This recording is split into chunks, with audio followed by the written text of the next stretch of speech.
So, Assalamu alaikum and welcome back. We are back with Halima Hajat, and you heard her story in part one where she talked about her transition from a pharmacist to now looking after people using neuropsychoimmunology. A mouthful, but basically what it means is using the mind-body connection to help people with trauma, and how it affects them in their bodily processes. It could be chronic pain like fibromyalgia or even other conditions like cancer. And we don't seem to make that connection most of the time. And as healthcare professionals, we would say, does that even happen? But it does happen, and it is true. And Halima is going to now explain how this connection is made and how she went on this journey and how what she does now helps people with chronic health conditions. Yeah, Jazakallah so much for that introduction. So I feel like everyone in their life is suffering from something, right? And sometimes it might not be physically, but mentally, emotionally out there. But we're all going through stuff because this is life, right? You can't go through life without going through stuff. Yeah. And so it's really understanding, like when we look at this side of stuff, is trying to understand how it is everything that's happening affecting us, how is it shaping us, and how are we being like aware of it and being proactive about it. And this is essentially what the field of neuropsychoimmunology, even I'm struggling to say it. That makes me feel so much better. This is what it exactly does, is trying to help us to understand that, look, everything is just not on its own. Like in normal healthcare, we deal with mental health as mental health. We deal with physical health as physical health, right? And so there's really no overlap. It's like, okay, you've got this problem, I'm going to send you to this specialist for that. And then, okay, you're struggling with stress as well, I'm going to send you to that specialist for that.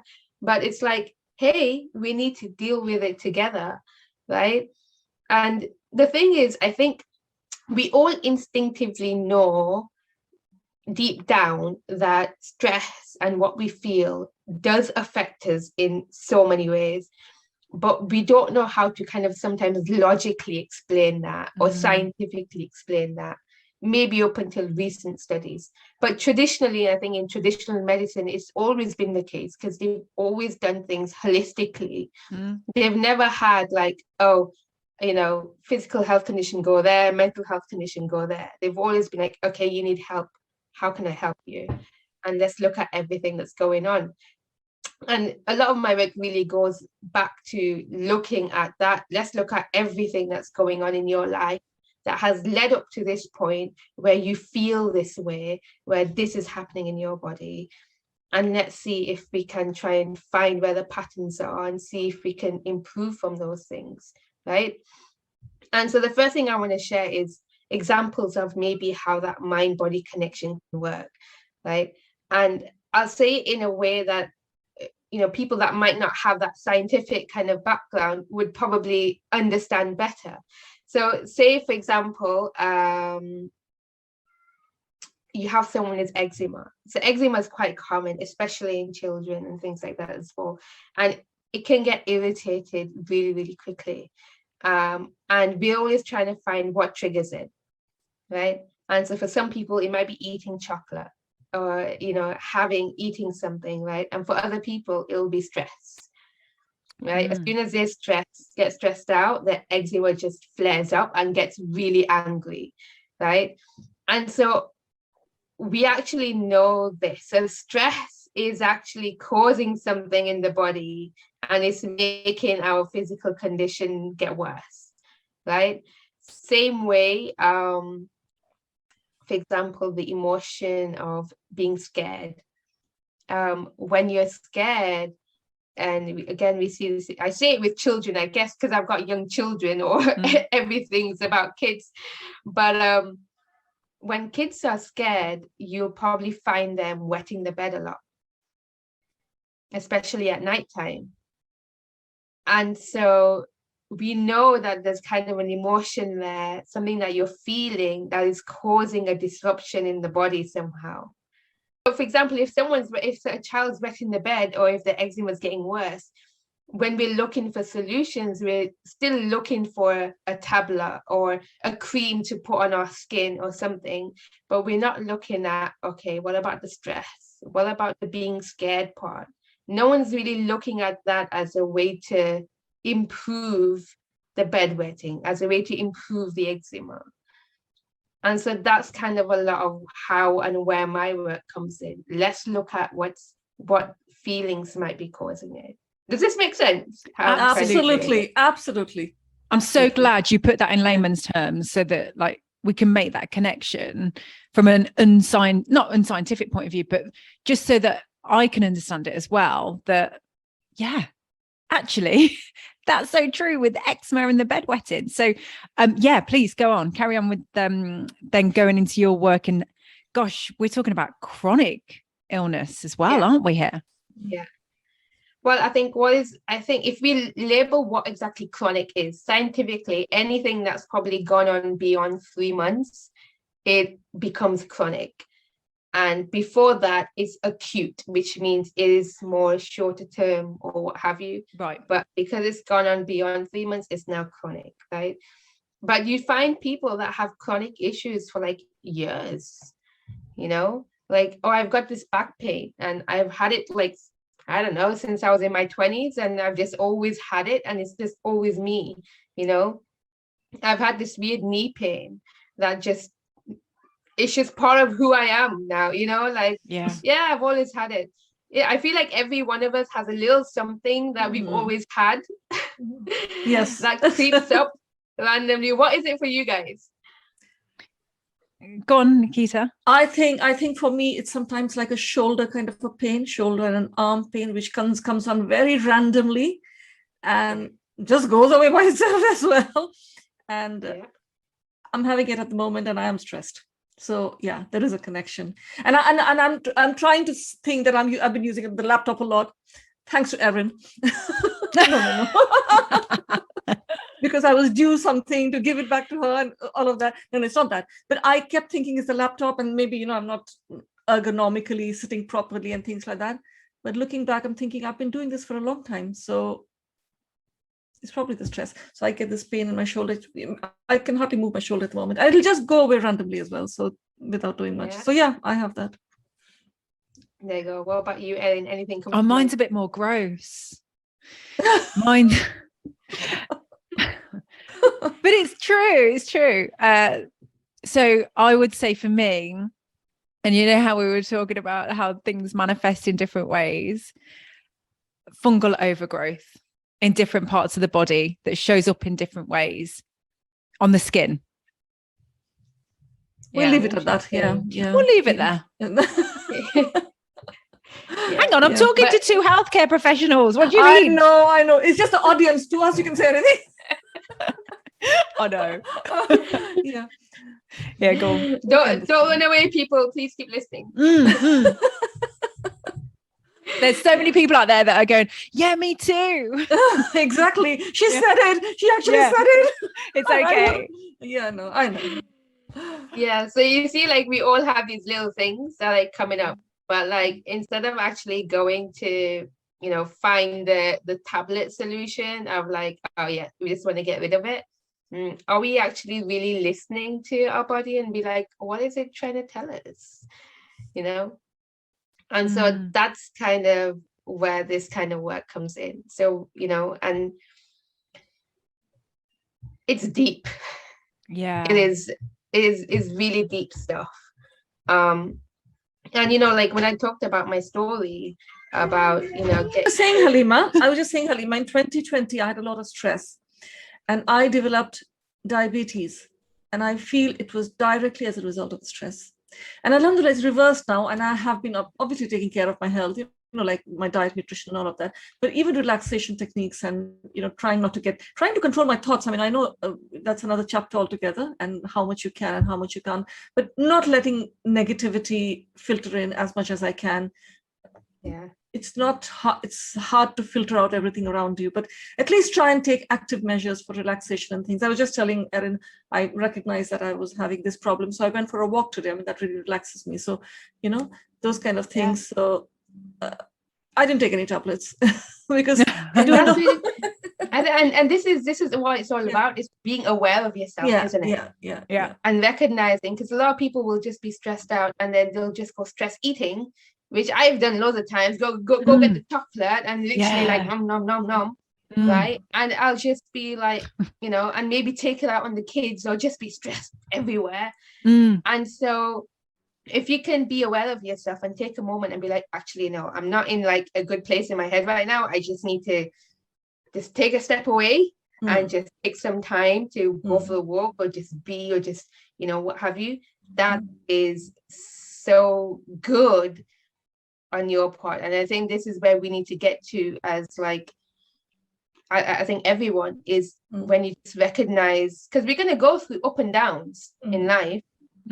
We're all going to hit challenges. We're all going to get bits where it's going to get annoyed or frustrated or angry or just feeling stressed or what have you. This is part of life. But it's about, okay, when that happens, what we're going to do, right? And and that actually, like, and who do we want to be at that point? Do we want to be the person that's going to be stressed out at everyone else and stop binge eating? Or do we want to be like, well, actually, I don't want to stay like this. I'm going to go for that walk. And even if it means like,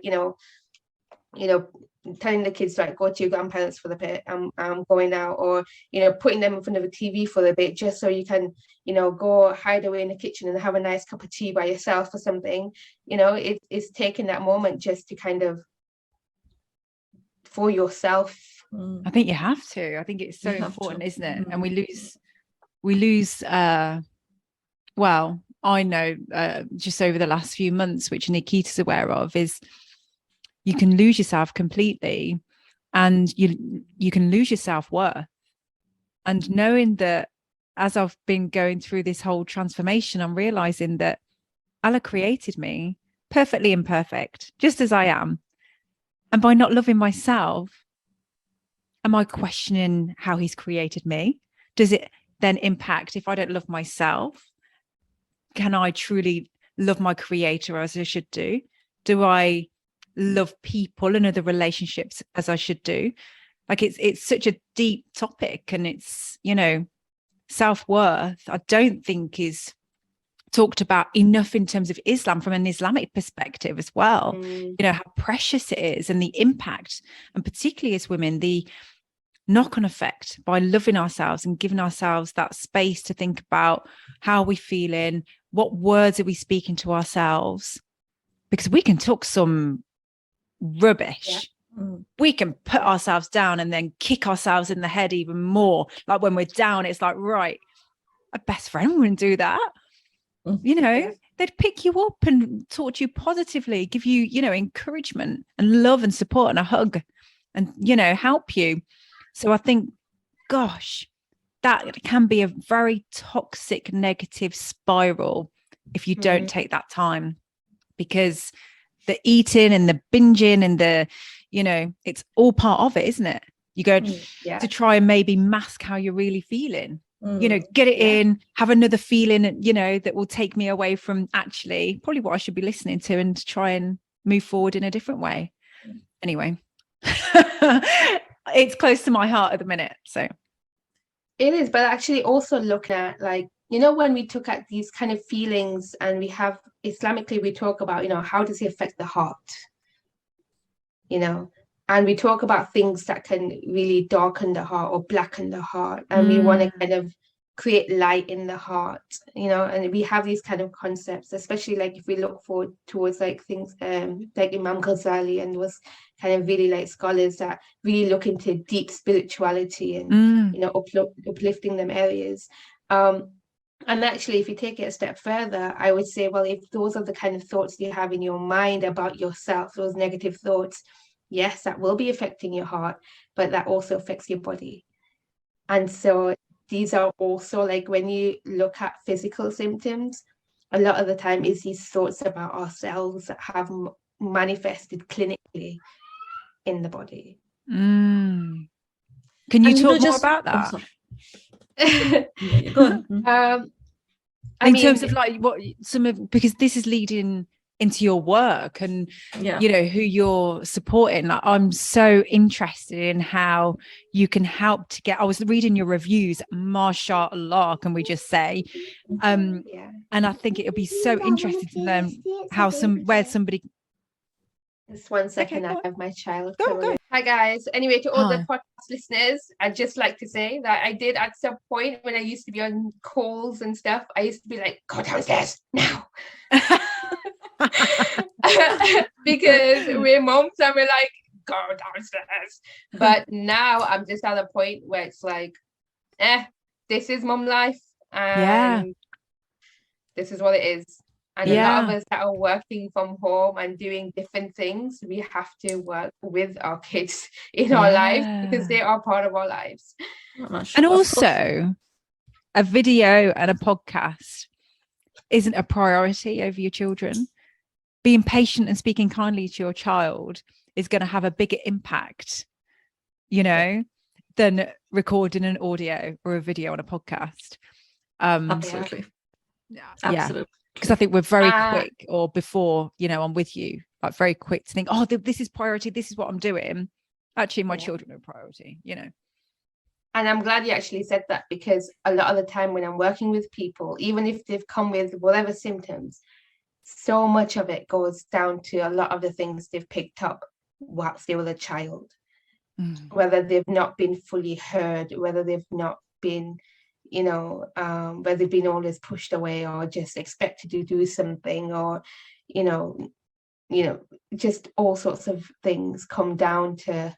And I guess it makes sense because when you're a child, you're literally picking up everything that's going to develop who you become as an adult, and it's going to set those foundations. And if there are things in there where you've picked up from your surroundings, from your family, from your siblings, from your mum and dad, where it's not maybe the most positive, that's going to stay with you. And that might affect who you become as a person. That might affect how you behave with people. That also affects physically as well in some of the symptoms that you experience. I'm so interested in that, like how things. Go on, Nikita. Yeah, I think you're going to ask the question. Just give an example. Yeah, probably I'm going to ask the same thing that you were going to ask. So give us an example, Halima, of somebody that you've worked with who has trauma from childhood and how sexual abuse, but I'm not going to go into it. It's just going to be very brief. So hopefully, inshallah, it's going to be quick. Okay, inshallah. There was a lady that came to me. She had fibromyalgia, and she's probably in her 40s or 50s, but she's had fibromyalgia for at least, I don't know, maybe 20 years or more. They never really had a name for fibromyalgia until more recently. Before, it was just pain. A lot of people, I guess even now, think it's just in your head. What is it? I don't know what it is.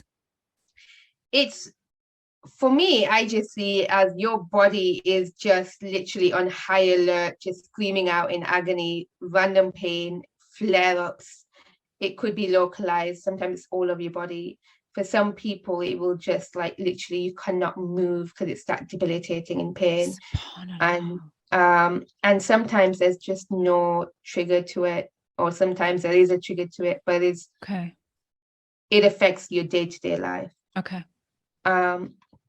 For this lady, she actually saw it as there was, in her family member, there was a younger cousin or something, and she walked in on her younger cousin being sexually assaulted by a more elder gentleman in that family. She's never said a word to anyone. Oh my God. But that entire thing, like in her entire life, she's felt that was one part of it. But also, she was someone that had to grow up a lot quicker than others. Like her, like it was kind of like, you're a girl, you need to learn how to cook, you need to learn how to do X, Y, Z. She came from a single parent family, so she felt like a mother to her siblings, so she had to grow up a lot quicker. And so all throughout her life, she has literally played this mother role, has played trying to take care of everyone, trying to keep the put everyone else first, her second. But for literally about 20-30 years, her entire marriage and everything, and she wasn't even happy in her marriage, it was more of a forced marriage as well. So her entire life, and I remember very specifically in sessions, she kept doing this because she could feel, as she was talking, the stiffness. And I said, all of this restriction in your life it's literally physically, there's restriction in your body that is like, it's she just kept doing that, and it was slowly kind of easing as we were talking about it. But the part where she witnessed that sexual abuse, she could feel all of that pain here, because she's always subdued that voice, never to say anything to anyone ever. And literally just, and I never tell anyone, talk to me about everything. Some people don't actually say anything, and that's absolutely fine. We can work with ways without talking about things as well. But it was just the fact that that pain was just like, it was literally choking her, because she had in her mind tried to force herself and train herself not to speak about certain things, not to do something, to fix her life a certain way. And with a few sessions, after a few sessions, she said to me, Halima, for the first time in my life, I actually feel like I can do something for me. I don't have to do what I've been doing. I've been doing everything for everyone else my entire life up until now. And like, I actually feel that release where I can actually start doing something. And I've gotten a newfound energy in my body. Like, everything's like looser, everything's like more fluid. And I don't know if I've maybe explained that. What happened to me in terms of my waters breaking, I could have easily just gone downhill. And I said, I was almost there if I didn't have my husband. But it's having the tools and the support network, and being able to see in a different way of how we can actually not let that affect us. Otherwise, what could have happened if I went down that spiral? What would have my mental health been like? And subsequently, what would have that done to the baby? Because baby feels everything you feel. So like, just thinking of that is just a whole different ball game. It's Isn't just like, it? oh my goodness. Yeah. Can I ask? Go sorry. on. Yeah, go on. So the lady that you helped, alhamdulillah, obviously those sessions will have, well, I'm hoping you'll be able to tell us, what do you think contributed so much? Like, what was it that you did with her that was starting to see such a transformation so soon after just a few sessions? There's a few ways. So like, there's no kind of physical intervention where I'm actually like, doing anything physically. It is all about, there's counseling, therapy, coaching. It's like literally all of it mixed together, including just, being able to help that person address those deep inner wounds. But a lot of it is looking at what things have you picked up throughout your life that the beliefs that you hold, the attitudes that you hold about yourself, about your role in your life, and the role that you play, whether it's as a wife or whether it's as a mom. And actually, I challenge those things, and I try and help them see, well, this is why it's, for your life, of course you've learned that way, that's what you picked up from your parents, that's what you thought you had to do, and you tried to survive. You literally played in survival mode your entire life. But you're at a point now where, do you need to be in survival mode anymore, or do you want to continue like that? What would it look like any other way? And just opening up the doors of looking at it a different way, just opening up the possibility. That is the most powerful thing, is opening up possibility of, can it be different? And do I have to stay this way? Yeah. And I'd imagine that the majority of us don't even know that we're in survival mode. No. Yeah, We're just carrying on true. with our reality of what we've created around us. So I guess what can I think the starting point is going right to the deep end, which is, if I died tomorrow, would I be happy with my life? What things did I want to do that I haven't done? Who do I want to be? Am I that person right now? Mm. And it's just asking yourself those questions. And that's the starting point where, like, you know what? No, I like right now, all I'm doing is picking up the kids from school. They're doing this, cook it. You know, we're just running around like headless chickens. Is this how you want to live your life? Right? And it's getting really raw with that side of things. And a lot of people will just say, but that's just life, and that's just, you know, we don't have a choice or what have you. It's up to you. Like, I've come to a point where I was like that headless chicken, but with my kids and stuff, sometimes I'll just be like, you know what, I'm not feeling it today, so you guys can do whatever you want to do. I'm just gonna sit on the sofa and do nothing. And eat that chocolate. Sometimes that works, right? Yeah. But what are you trying to fill? Exactly. That's the question. Right? Yeah. So is it intentional, I guess? Yeah. And so sometimes, and I think that's one of the, if you can create a level of space where you can actually start to think and just create space for thinking, then you can explore that conversation. You can't do it whilst you're running around like a headless chicken. But this is where you go for that walk and you just like let your thoughts wander and just get that fresh air. A lot of people will find, like, you know, journaling and things like that to be really good, which is good because you're brain dumping everything. And when you can get everything out of your head, you actually make space to think about something else in your head. But it's decluttering, and actually before that, it's making yourself a priority. I think that's number one, isn't it, really? Yeah. That's what we don't do sometimes. That's what we don't. Yeah. And we do that because if we have kids, automatically we put them first before ourselves.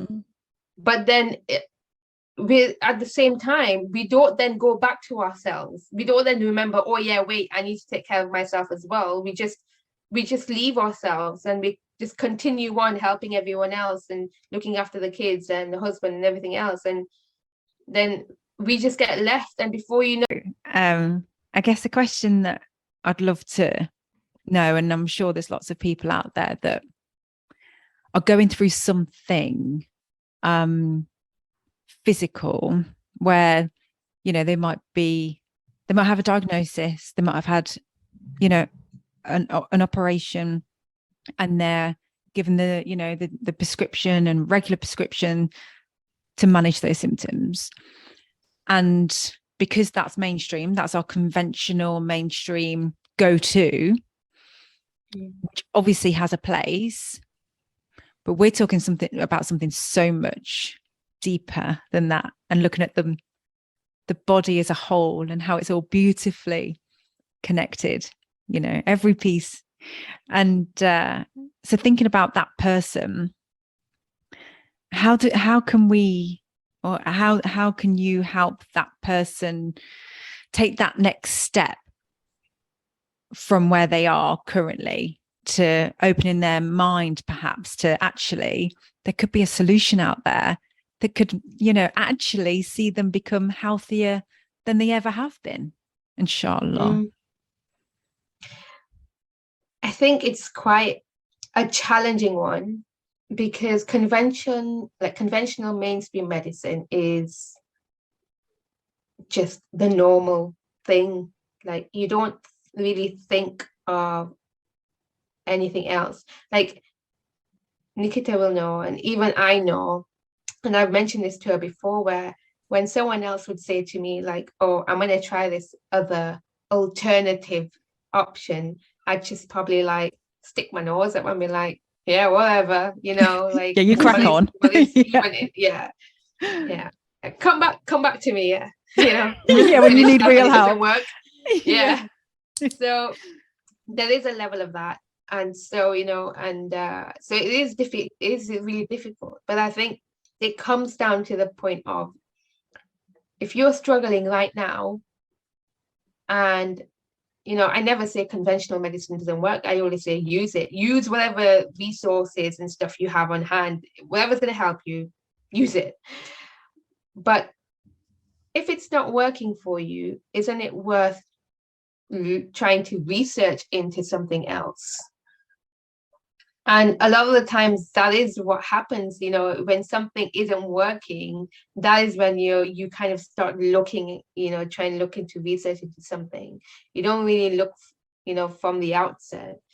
But it's just being open. It's not even like, I'm not even saying accept everything you find out there, because there are things that I even probably think, I'm not sure about that. But it's just being open to try and understand, this perhaps help me. And the thing is, a lot of what I'm saying it is scientific.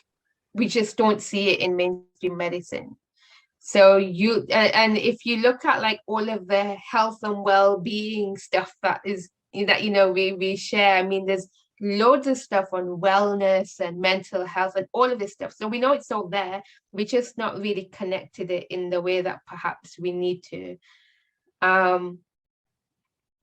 But what I would say is, it's really hard, because someone could have diabetes and you could say, hey, well, you know, what you need to do is stop having sugar or replace it with something, a healthier version of that sugar. But they know that, but they won't do it. So, you know what I mean? We all know to exercise, but how much do we actually do it? You know, so even that, it's not even about knowing, I guess sometimes it's really about the habits that we already have.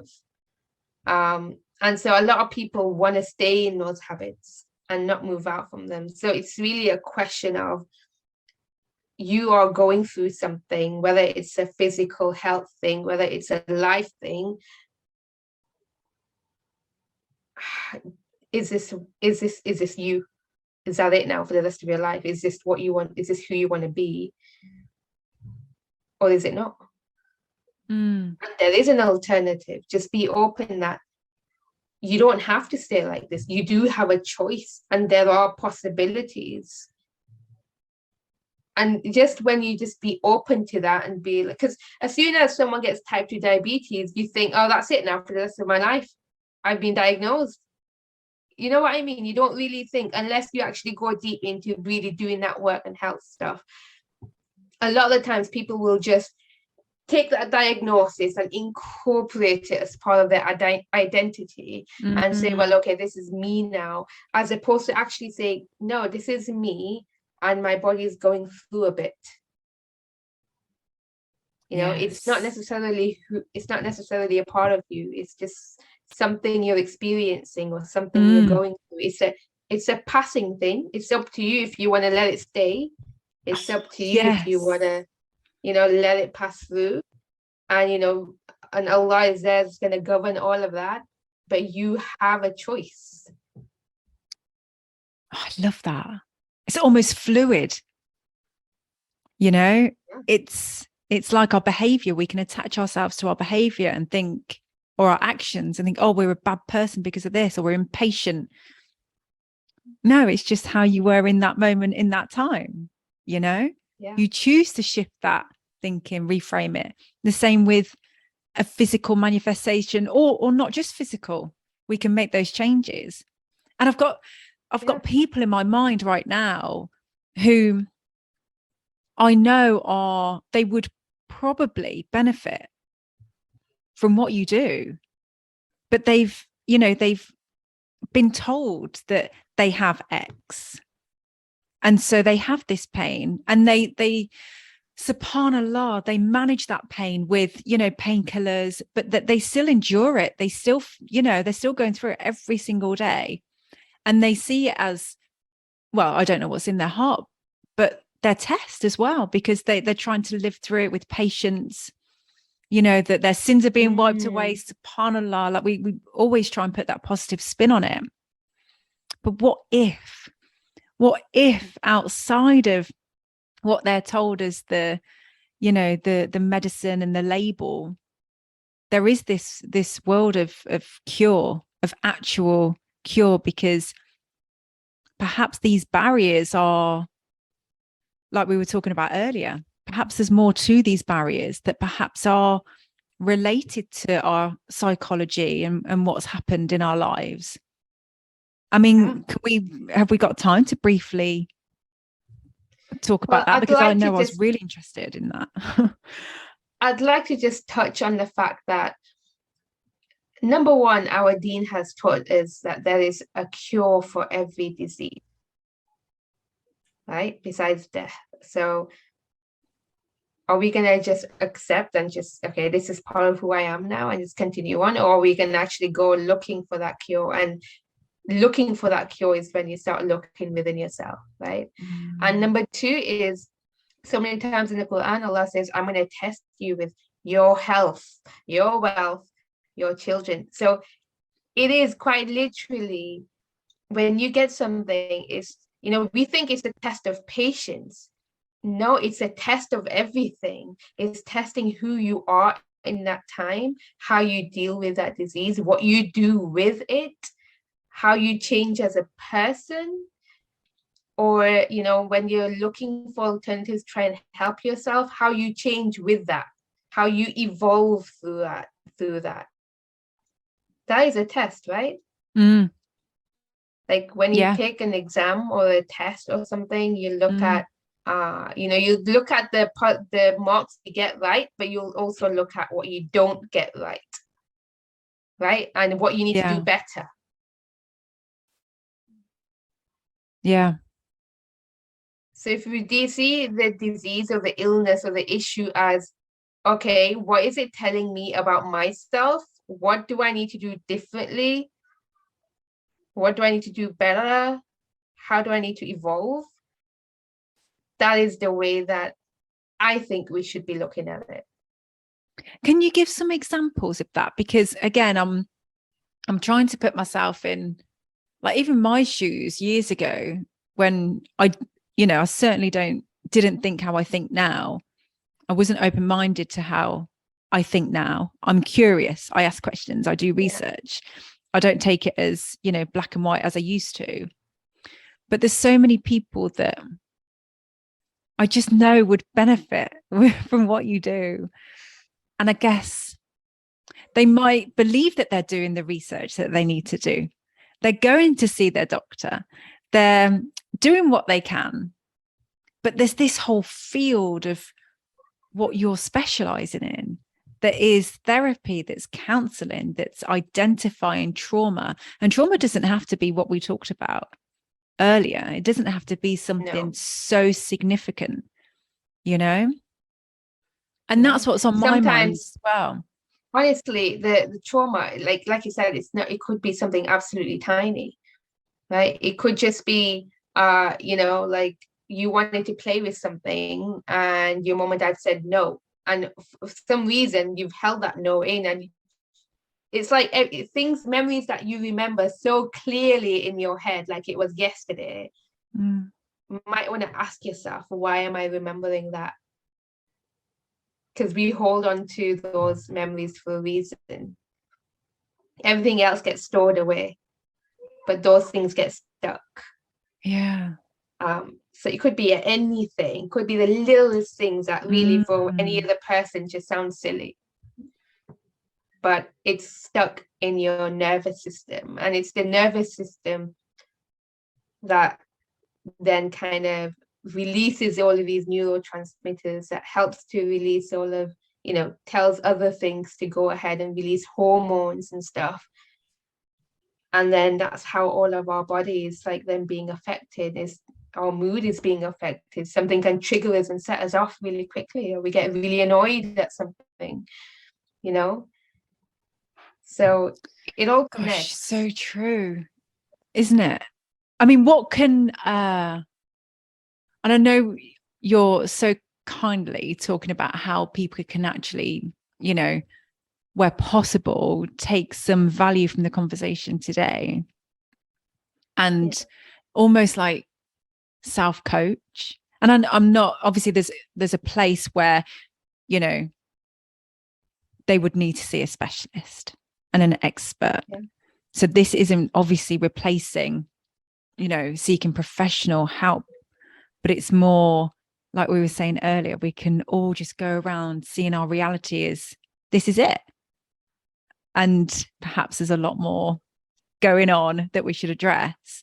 What would be kind of your takeaways for people to, you know, really start that journey?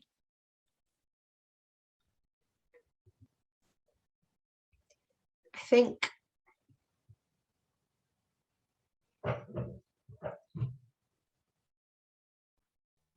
I would just I would ask you to think about how you feel about yourself. And that doesn't mean, sometimes we tell ourselves things, like we tell ourselves, oh, everything's fine, keep going. But how much have you actually listened to yourself, you know? And just take that time just to sit quietly and just feel whatever comes up,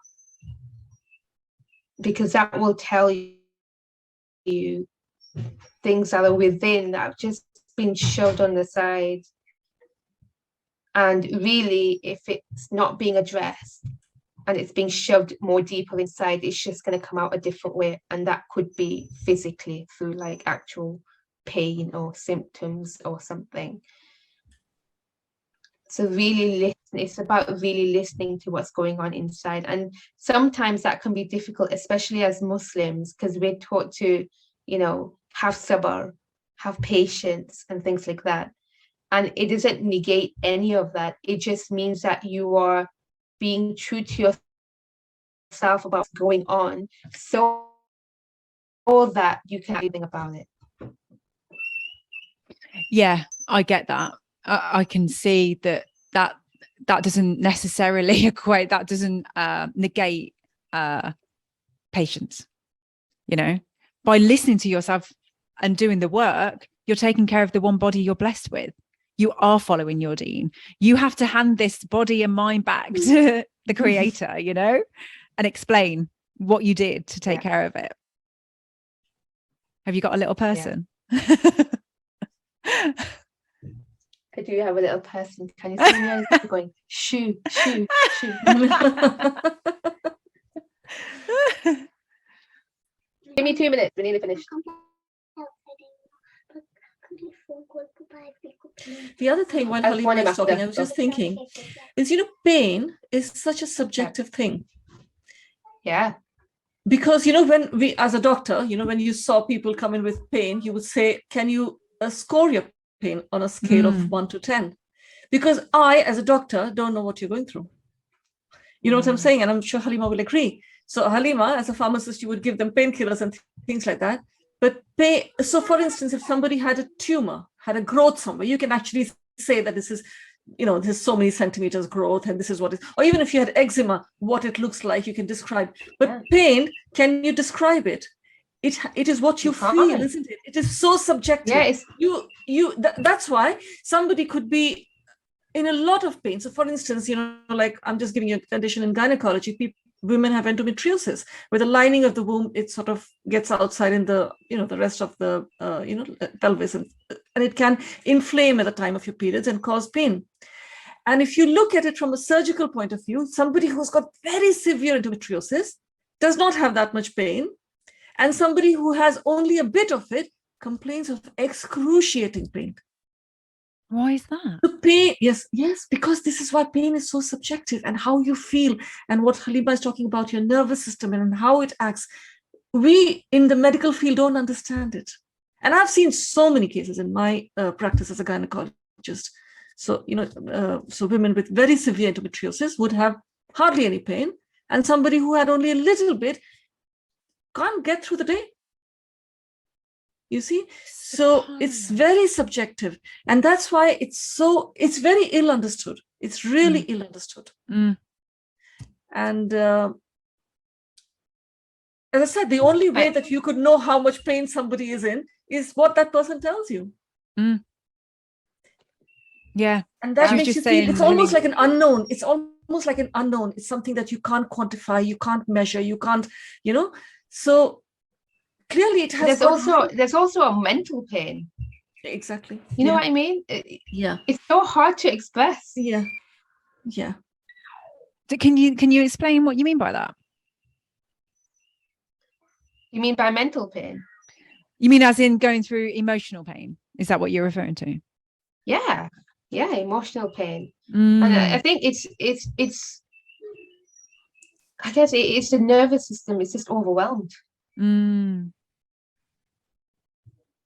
It's just overwhelmed, and sometimes it could just be, I think pain. I think then when that happens, that could then kind of result in all sorts of things. So sometimes that is when you could go down in a spiral, right? Or you start having anxiety or panic attacks, or you can have massive exhaustion and just burnout, and or all sorts of things, and you start getting flare-ups and inflammation, or this happening and that happening in your body.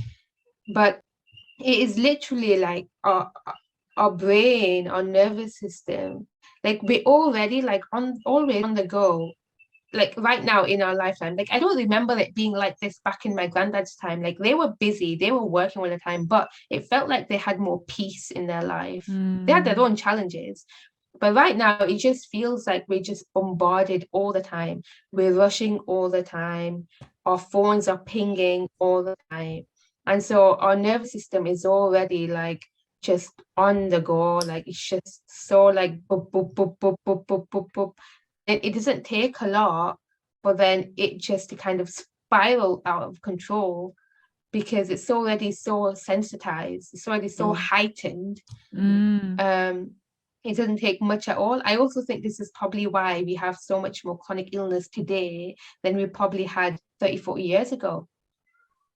Because we didn't have this level of exposure. Like we were never built for this. We lived in small communities and villages, now it's like we're carrying the weight of the world on our shoulders, like the stresses of all the different countries and what's going on around us, and everyone's business and social media, like our own day-to-day lives. And it's just there's so much information. Literally our body is struggling to really deal with all of that.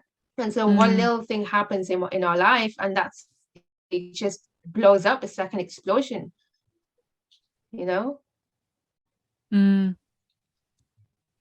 So Halima, if somebody felt that, obviously people who are listening, they might think, well, this is me, they've been going through pain for a very long time, or I don't know, other kind of, and this might really resonate with them, and they may think, well, actually, I don't want to go down the medication. And there are lots of people who don't want to go down the medication route, they want to limit it and use it as only as much as, and I think it's most people. I don't think anybody who loves popping pills, they just do it because they don't know any other way. Yeah. And where it comes down to is getting the right information and getting a credible source. And this is the purpose of the podcast, actually, because there's so much information out there. We're trying to bring together really trusted, credible practitioners like yourself, who people wouldn't have hesitation in going to. So if somebody is listening and saying that, oh, I need her help, I need Halima's help, how can they approach you? Yeah. So first of all, even before you approach me, is number one is, are you ready and willing to open up about things that might be affecting you emotionally, or things that happen in your life, whether it's going on right now or it's happened like ages ago, your childhood? Are you willing to open up about deeper areas? Because it is sometimes a bit like opening a can of worms. And so if you feel like, what, I need to get past this, or I need to get through whatever I'm going through, a lot of the times it means digging deep into yourself. And so you need to be ready for that. If you're ready for that, then I can help you, right? And it's also believing in the abundance of Allah, that, there is a cure. we have it in our deen. And so inshallah, I'm going to go looking for it. If it happens, alhamdulillah. If it doesn't happen, alhamdulillah. But I search for it with the intention of, I know Allah has, our deen has taught us that there is a cure for every disease. So I'm going to go try whatever it is I can try, because I'm going to go and do it. I'm going to act on my deen, right? And so being open to that possibility that maybe this can help. I'm not saying it will, because like with anything, you have to go ahead and try it. Yeah. But it's just being open to the fact that I want to try it, and doing it for your own self as well. Like, you know what? I can put me first. I am gonna, try and take care of myself, and I'm worth it, So yeah, those things are really important. And then obviously, if you want to contact me, really, I just give my email address, which is hello@halimahajat.com. So it's very easy. And it's no one else at the end of that email besides me. So you literally just come straight to me and just tell me exactly is what you're going through right now in your life. And maybe we can have a conversation, go through it.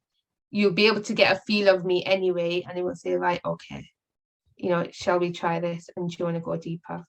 And take it from there. I love that. So it all starts with the awareness, isn't it? It's just so if you're suffering from any of these chronic conditions, just be aware that you are having this and you've tried a lot of things. You're open to trying something new, and you have a credible practitioner. So alhamdulillah. So you've got the perfect solution if you want to go ahead. Alhamdulillah. Like, I've done all the science stuff, right? Yeah. But literally, like, I'd be working a year later, it's the same patients, the same medications they're on, maybe an adjusted dosage on them, right? But nothing's changed. And they're not healthier. Really, like, they're not healthier. And like we go into health to, like, you go into the health professions because you want to help people, right?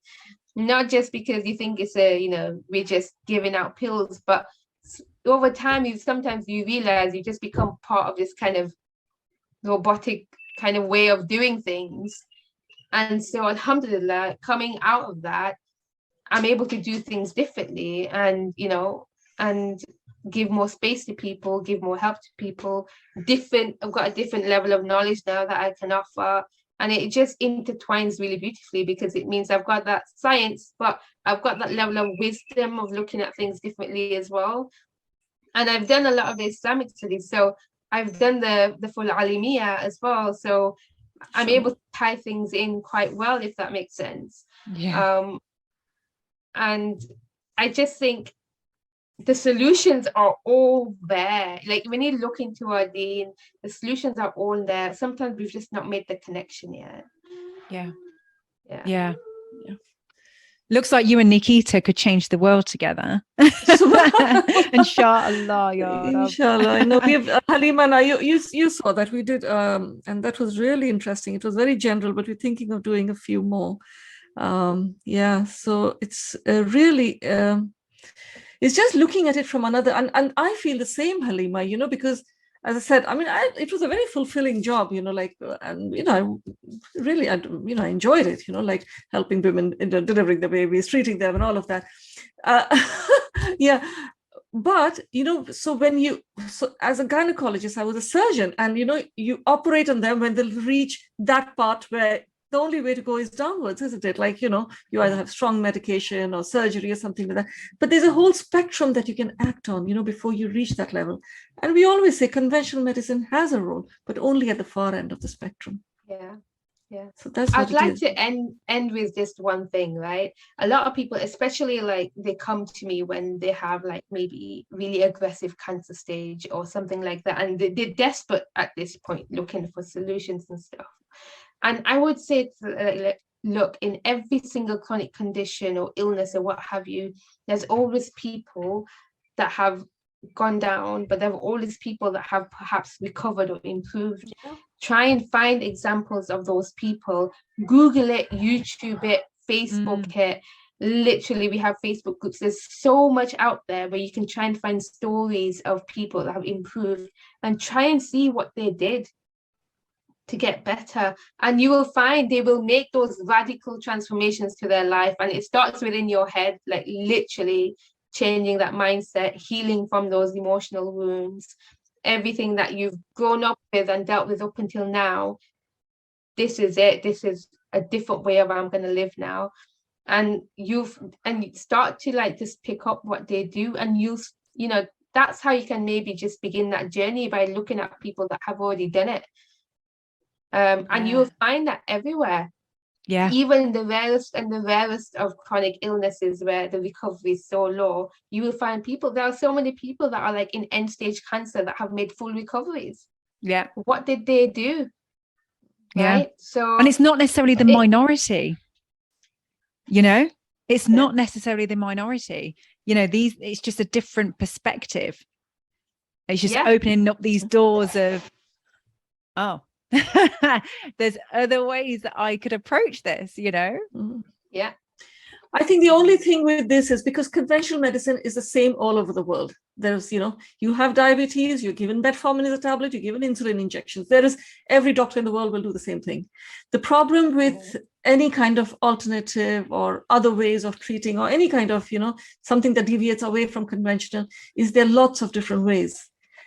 And I must say, I wouldn't agree completely with anything that anybody says. I mean, you have to look into, you know, a little bit of the science of it as well. I'm not saying that you will have robust clinical trials. No, you will not, because these are far and few, and who would invest in trials for simple things like this? But having said that, you would still, if you went on,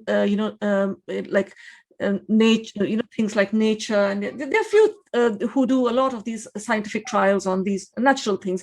If you looked into that, you would find the science behind it. And of course, do your research. Don't fall into the grips of anybody who says anything. So that's the reason why, you know, even within the alternative system of medicine, you need to form. So we've already had two different people come on. Halima, you're the second. So our previous guest as well, she also deals with trauma, but in a completely different way. You know, she does RTT and hypnotherapy and things. She's a doctor as well. You're a pharmacist. Inshallah, I hope the audience will see this as credible people who are not just saying anything that comes into their mind. They have actually studied it. They know that it works. And this is the kind of body of evidence and body of credibility that we're trying to bring to our podcast. So, you know, people don't get lost when they're trying to look for solutions, you know, because there's so much out there. And don't you agree? Like, and sometimes it can, you can go down rabbit holes. You can go down certain things which really have no backing. It's just, you know, so we have to be aware of that as well. And that's the reason why people are very scared of going anything away from conventional, because there is a lot of misinformation and, you know, people who really don't know what they're doing. So this is the problem. Yeah. And it can be put into one big bucket. It can be labeled as alternative medicine, which obviously is extremely credible, with, you know, proven clinical trials, plus all of, you know, the beautiful work that you guys are all doing, you know, that are experts in their field, that, you know, have just personally gone to seek, you know, health. And it's only by Allah putting that in your path that you've then found that health, alhamdulillah, or whatever that journey is, that's then opened your mind to what could be. And you're from a scientific background. That is exactly what you spent years doing. So naturally, you're going to seek that out. Exactly. And like yourself, Erin, I don't quite understand what Halima does. I mean, I don't understand immunology, but it makes sense to me. And obviously, I wouldn't be able to help somebody in that because she has studied that, isn't it? But the fact that she says that, and the fact that she's looked into the science, just makes me trust it. If I needed it, I would use it. So you know, that's how I think, you know? Yeah. And just the success that you're seeing. Yes, exactly. And I love to see, inshallah, you know, everybody is granted, you know, shifa, Ameen. But for those that are stuck, that don't, you know, they are having the prescription and, you know, every year is the same without any real recovery. You know, I think I've lost my train of thought. Anyway, just for them to be able to look for, yeah. Sorry, Go on. the feedback that you're getting, you know, the guests that we've had on before, and yourself, Halima, the impact that you're making to your clients' lives, there's the results. You know, that's the science as well, because you're seeing it firsthand, the transformation. Alhamdulillah. Okay, is there any final thoughts before we wrap it up? I think we've covered a lot. Mashallah, mashallah. You covered so many things. It's been such an eye-opener. And I'm sure lots of people will derive so much of benefit from it. I mean, I'm sure there'll be lots of people who will be listening to it and saying, this is me. And I've been looking for things, and I know that this is, you know, like I want something more than what, you know, like the painkillers that I'm taking or the medication that I'm taking. I want a more tangible solution to it, and you know, that's inshallah, I hope lots of people will benefit, inshallah. Halima, can I ask you, you know, those questions, and you mentioned a few things that people can do. So there were a couple of questions, and then there was also, you know, go for a walk and think about, like, ask yourself that question about what do you think of yourself, and then that you also talked about very briefly journaling and a couple of other things. I know you said that you'd kindly put that together in maybe a PDF document that we can then, so this will air in about 3 weeks. 3 weeks. So we can make that available if you're happy to do that. And they can, come on over to your site and download that document, which on one page, the thought that will go into it could potentially transform their own life and how they think. Are you happy to do that? Yeah, of course. I can actually do a little bit of a mini value thing and just share a little bit, and just really kind of like what we talked about, just go into a little bit more and some actions people can do. So they can at least begin that journey. You can see a little hand in the screen there. I know. And definitely I will put that together, hopefully, inshallah. Thank you, inshallah. Okay, thank you so much, and I hope that people will benefit from this, because it's such a deep topic. Download the workbook, because I think we're all going through something on some level, and if you want to work with Halima or find out more, then obviously we're going to provide your website, and we'll also add your social links so they can come and check you out. Yeah, definitely my email. I am changing my website a bit, so just as long as my email is there, then people can actually reach out directly if they need to. Perfect. Thank you so much. I feel like I've had a therapy session. I know, so much to think about, subhanallah. I know. Thank you both. That's been really good. Jazakallah khair. Thank you so much.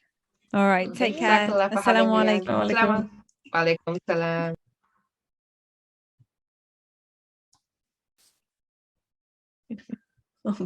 Oh, mashallah.